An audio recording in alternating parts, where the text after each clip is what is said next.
I SchoolTube findes der også nogle Web 2.0 værktøjer, hvor man kan arbejde kollaborativt, og altså sidde med det samme produkt ved hver sin computer, men samarbejde om præcis det samme produkt.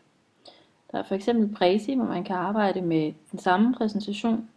Enten så kan alle få tildelt rettighed til at ændre, eller også så er der en eller flere, der kan have det, og de andre kan bare følge med.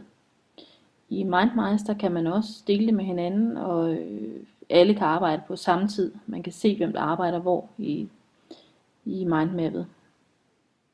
Hvis man går ud af SchoolTube, og det kræver så selvfølgelig, at man opretter sig, så man kan ikke længere logge på med sit Unilogin, så findes der for eksempel TitanPad, som fungerer lidt ligesom Google Docs. Man kan sidde og skrive sammen, man kan se, hvem der skriver hvad. Der findes også Padlet, som også er en slags tankekort, men hvor man kan samarbejde, se hvem der har skrevet hvad, ved hjælp af forskellige farver. Der er også Corkboard.me, hvor man kan lave en opslagstavle med alle de noter, man nu har om et eller andet emne. Alle de her værktøjer kan man altså arbejde med på samme tid og være flere om.